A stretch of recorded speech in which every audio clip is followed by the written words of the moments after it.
નમસ્કાર દર્શક મિત્રો, અત્યારે હું આવી પહોંચ્યો છું કોયલી પ્રાથમિક શાળા ખાતે ને અહીંયા જે રીતના શાંતિપૂર્ણ માહોલમાં જે ચૂંટણી પ્રક્રિયા છે તે અહીંયા યોજાઈ રહી છે। વહેલી સવારથી જે મતદારો છે તે અહીંયા આવી રહ્યા છે અને જે પોતાનો મત છે તે આપી રહ્યા છે અને હાલ જે રીતના આપ દ્રશ્યમાં જોઈ શકો છો કે વહેલી સવારથી જે આ રીતના જે મોટી લાઈનો છે તે લાગી છે ને જે વહેલી સવારથી જે નગરજનો છે, જે નાગરિકો છે, જે પોતાનો કિંમતી અને પવિત્ર મત છે તે આપી રહ્યા છે।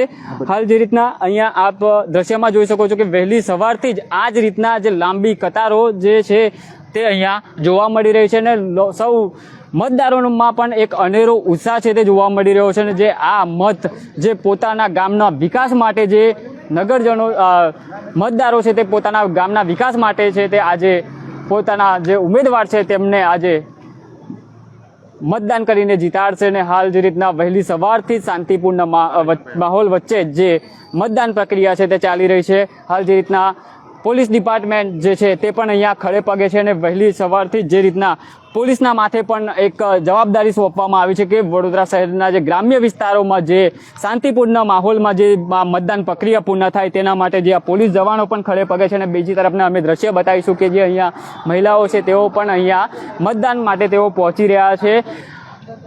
વડોદરા શહેરમાં જે અલગ અલગ જે ગ્રામ્ય વિસ્તારમાં જે આજે મતદાન છે તે યોજાઈ રહ્યું છે। વહેલી સવારથી જે મતદારોમાં અનેરો ઉત્સાહ છે તે જોવા મળી રહ્યો છે।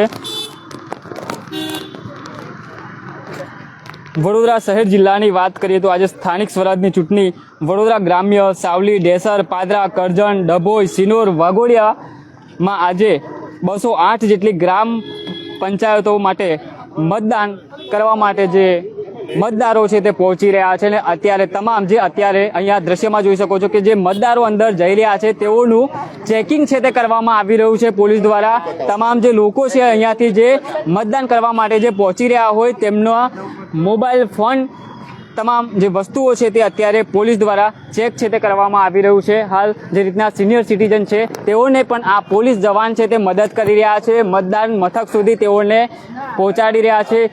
દાદીમાં શું કહેશો, આજે મતદાન કરવા માટે જઈ રહ્યા છો, કેટલા વર્ષોથી મતદાન કરો છો? કેટલાય વખત કરીએ છીએ। અચ્છા અચ્છા, વર્ષોથી। અચ્છા, કેવો ગામનો વિકાસ કેવો થઈ રહ્યો છે બા? કશું નહીં કરતા, બેસી રહું। અચ્છા અચ્છા, આવ થતું નહીં, શું કરીએ? અચ્છા અચ્છા અચ્છા, હા, તો આજે મતદાન કરવા આવ્યા છો, કશું થતું નહીં। કેવા એ વિચાર છે તમારા કે શું ગામનો વિકાસ થવો જોઈએ? કશું નહીં, ઘરમાં બેસી રહેવાનું બહુ કરે, ખાવા પાણી ખવડાવો। અચ્છા જી, આ સિનિયર સિટીઝન છે તેઓ પણ અત્યારે જે આ પોલીસ જવાન છે તેઓની મદદ કરી રહ્યા છે અને તેમનો હાથ પકડીને જે મતદાન મથક સુધી તેઓને લઈ જઈ રહ્યા છે અને પોલીસ જવાન પણ ખૂબ જ સારી કામગીરી છે તે અહીંયા પોતાની ફરજ છે તે નિભાવી રહ્યા છે। હાલ જે રીતના જે મતદારો છે તેઓ પણ આજે વહેલી સવારથી જ પહોંચી રહ્યા છે। તમામ જે અહીંયા ચેકિંગ કર્યા બાદ જ તેઓને અંદર જવા દેવામાં આવી રહ્યા છે। બેન, આજે મતદાન કરવા જઈ રહ્યા છો, કેટલો ઉત્સાહ છે આજે? આજે ઉત્સાહ વધારે છે, સારું છે। શું જોઈને મત આપી રહ્યા છો? કેવો ગામમાં વિકાસ થવો જોઈએ? અમારા ગામમાં અહીં બધો વિકાસ સારો થાય છે, કોયલી ગામ। અચ્છા, શું લાગે છે કોનું પલ્લું ભારે લાગે છે? હવે એ તો હવે જે આગળ આવશે એ ખબર પડશે। મત આપીને આવ્યા તમે? અચ્છા, કેવું શું કહેશો, કેવો વિકાસ થાય છે? અચ્છા, હે, સારું થાય છે। જે અત્યારે મતદારો છે તેઓ પોતાનો મત આપીને અહીંયાથી તેઓ બહાર જઈ રહ્યા છે અને જે પોલીસ જવાનો છે તેઓ પણ આ મતદાન પ્રક્રિયા શાંતિપૂર્ણ રીતના પૂર્ણ થાય તે માટે પોલીસ દ્વારા પણ પ્રયાસ છે તે કરવામાં આવી રહ્યા છે।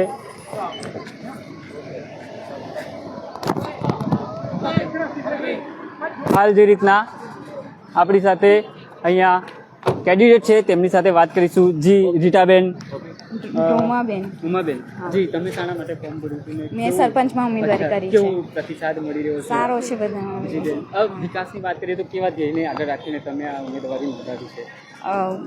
ગામને કઈ આગળ વિકાસ લાવવા માટે કરીએ છીએ, એટલે બાળકોના ભવિષ્ય માટે અને યુવાની પેઢી માટે કઈ રોજગારીની તક મળે એટલા માટે। મેડમ, ખાસ કરીને તો ગ્રામ્યમાં ખેડૂતોના ઘણા પ્રશ્નો હોય છે, એવા પ્રશ્નોને કેવી રીતના નિરાકરણ લાવવું? કયા કયા મુખ્ય મેન પ્રશ્નો છે? અમુક યોજનાઓનો સાથ નથી મળતો તો યોજનાઓ આવી શકે આપણા સુધી એવી જી, આ હતા સરપંચના ઉમેદવાર. તેઓ પણ આજે ગામના વિકાસ માટે તેઓ પણ વાત કરી રહ્યા છે. જે વહેલી સવારથી જ જે મોટી સંખ્યામાં જે મતદારો છે તે અહીંયા પહોંચી રહ્યા છે અને પોતાનો મત છે તે આપી રહ્યા છે. આપણી સાથે કેટલાક યુવાનો છે, તેમની સાથે પણ વાત કરીશું. શું કહેશો, આજે વહેલી સવારથી શાંતિપૂર્ણ માહોલમાં મતદાન થઈ રહ્યું છે? તમે જોઈ રહ્યા છો લોકો મતદાન કરવા માટે લાંબી લાંબી લાઈનમાં ઊભા થઈ રહ્યા છે. વિધાઉટ પ્રેશર વગર બધા મતદાન કરવા આવી રહ્યા છે. એ બદલ હું દિલથી એમને આભાર વ્યક્ત કરું છું. એ આપણો તો એક જ ધ્યેય છે કે બધાને રોજગારી મળવી જોઈએ, જરૂરી બધી એમની સુવિધા પૂરી થવી જોઈએ. બાપુ, વિકાસના કામોને લઈને ગ્રામ્યના કેવી રીતના તમે આગળ વધી રહ્યા છો? વિકાસના કામ એમાં કે ધારો કે જો કોઈ લોકોને વિધવા પેન્શન હજુ મળી નથી રહ્યા, લોકોને રોજગારી નથી મળી રહી, લોકોને હજુ કશું મળી નથી રહ્યું, એમનો જે કામ ધંધો છે એ બી પૂરતો મળી નથી રહ્યો હજુ.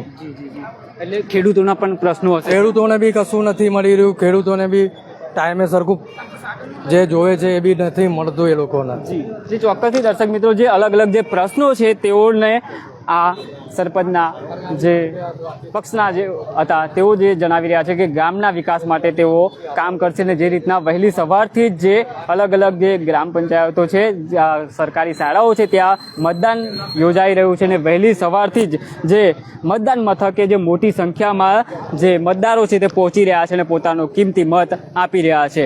બસ જે આ મતદારો છે તેમના જ હાથમાં, તેમના જ ગામના વિકાસ છે તે તેમના હાથમાં છે. હવે જોવાનું તો એ જ રહેશે કે ગ્રામજનો કોને આ ગ્રામ પંચાયતને ગ્રામના વિકાસની જવાબદારી સોંપશે. કેમેરામેન રાજ દુબે સાથે હું Ravi Sindha, spark today news, Vadodara.